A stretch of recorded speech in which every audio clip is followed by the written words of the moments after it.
Rich dad poor dad புத்தகத்தோட ஆசிரியர் Robert Kiyosaki வாழ்க்கையிலிருந்து ஒரு முக்கியமான விஷயத்த கத்துக்க போறோம். நம்ம வாழ்க்கையோட உண்மையான இலக்கு எதுன்னு தெரிஞ்சுக்க ஒரு சின்ன பயணம் போகலாம். சரி, வாங்க ஆரம்பிக்கலாம். நம்ம எல்லார்கிட்டயும் சின்ன வயசுல கேட்ட ஒரு கேள்வி இது: நீ வளர்ந்த பிறகு என்ன ஆகணும்? அப்போ நம்ம கனவுகள் எவ்வளோ பெருசா இருந்துச்சு, சாத்தியங்கள் எல்லையற்றதா தெரிஞ்சது இல்லையா? இந்த கேள்விதான் எல்லாத்துக்கும் ஆரம்ப புள்ளி. ராபர்ட் கியோசாகி விஷயத்துல இதெல்லாம் தான் அவரோட கனவுகளா இருந்துச்சு. சுவாரஸ்யமான விஷயம் என்னன்னா, இதுல 3 விஷயங்களை அவர் சாதிச்சும் காட்டினாரு.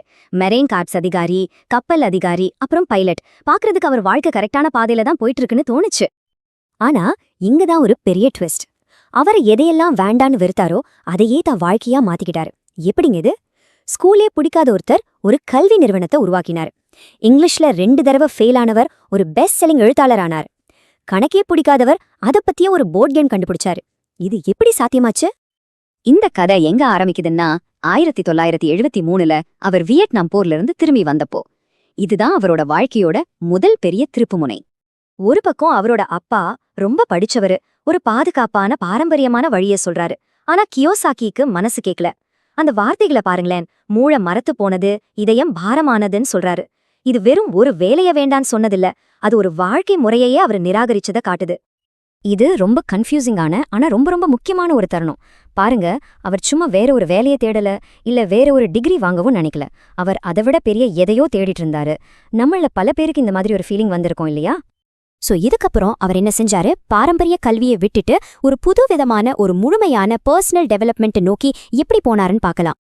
இந்த ஒரு சிம்பிள் டயக்ராம் தான் எல்லாத்தையும் மாத்துச்சு. ஒரு வீக்கெண்ட் செமினார்ல பார்த்த இந்த படம் உண்மையான கல்விங்கிறது என்னங்கிறத பத்தின அவரோட மொத்த பார்வையுமே மாத்திருச்சு. கல்விங்கிறது வெறும் மன வளர்ச்சி மட்டும் இல்லைன்னு அப்பதான் அவர் உணர்ந்தாரு. இப்போ இந்த பாயிண்ட் ரொம்ப முக்கியம். நம்மளோட வழக்கமான ஸ்கூல் சிஸ்டம் அவரோட தன்னம்பிக்கையை நசுக்கிறதாவும், அவரை ஒரு தொழில் முனைவோரா உருவாக்காம வெறும் ஒரு ஊழியரா இருக்கத்தான் பழக்குதுன்னு அவரை புரிஞ்சுக்கிட்டாரு. தோல்வி மேல இருக்கிற பயம் நம்மள ஒரு பாதுகாப்பான வட்டத்துக்குள்ளேயே வச்சுக்கிறதுக்கு பயன்படுத்தப்படுது.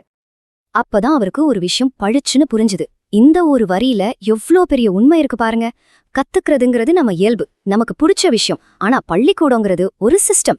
இந்த ரெண்டுக்கும் இருக்கிற வித்தியாசத்தை புரிஞ்சுக்கிட்டதுதான் அவரோட மாற்றத்துக்கு முதல் படி. கியோசாகிக்கு நடந்த இந்த விஷயம் அவருக்கு மட்டும் நடக்கல. பல ஃபேமஸான தொழில் முனைவோர் வாழ்க்கையிலயும் இதே மாதிரி ஒரு பேட்டர்ன் இருக்கு. அத பத்தி இப்ப பார்க்கலாம். இந்த லிஸ்ட பாருங்க. இது ஒரு பவர்ஃபுல்லான ஆதாரம். இது என்ன சொல்ல வருதுன்னா, வழக்கமான ஸ்கூல் சிஸ்டம் சில சமயம் தொழில் முனைவோருக்கு சரியான இடமா இருக்காது. இந்த ஜீனியஸ் எல்லாரும் ஒரு சிஸ்டம்குள்ள அடங்க மறுத்தவங்க. அவங்க தங்களுக்காக புது விதிகளை உருவாக்கினாங்க. இதுதான் ஒரு முக்கியமான முடிவு. வெறும் சர்டிபிகேட்காக படிக்கிறத நிறுத்திட்டு தன்னை ஒரு பெட்டர் மனுஷனா மாத்திக்கிறதுக்கு படிக்க ஆரம்பிச்சாரு. கத்துக்கிறது ஒரு பட்டம் வாங்க இல்ல அறிவை பெருக்கிக்கதான்னு அவர் முடிவு செஞ்சாரு. சரி, இப்போ இந்த கதையோட மைய கருத்துக்கு வருவோம்.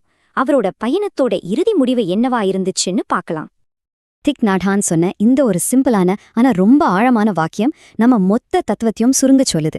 நம்ம எங்க போறோங்கிறத விட எப்படி பயணிக்கிறோங்கிறது தான் முக்கியம். வெற்றிங்கிறது ஒரு டெஸ்டினேஷன் இல்ல, அது ஒரு தொடர்ச்சியான பயணம். இங்கதான் விஷயத்தோட ஆணி வேறே இருக்கு. உங்க பாதை அப்படிங்கிறது நீங்க பாக்குற வேலையோ வாங்குற சம்பளமோ இல்ல. அது நீங்க இந்த உலகத்துல என்ன செய்ய போறந்தீங்கன்னு கண்டுபிடிக்கிறது. அதாவது உங்க வாழ்க்கையோட நோக்கம். இந்த வித்தியாசம் ரொம்ப முக்கியம். அவர் தன்னோட பாதையை கண்டுபிடிச்சதுக்கு என்ன ரிசல்ட் கிடைச்சது? இதுதான். தொழில் முனைவு பற்றியும் முதலீடு பற்றியும் கத்துக் கொடுக்கிற ஒரு உலகளாவிய கல்வி நிறுவனத்தை உருவாக்குனாரு. அவர் எதை வெறுத்தாரோ அதையே ஒரு புது சிறந்த வழியில உருவாக்கி காட்டினாரு. சரி, கடைசியா இந்த மொத்த கதையையும் உங்க பக்கம் திருப்புற ஒரு கேள்வியோட முடிக்கலாம். நீங்க செய்யற வேலையும் உங்க வாழ்க்கையோட உண்மையான பாதையும் ஒண்ணுதானா?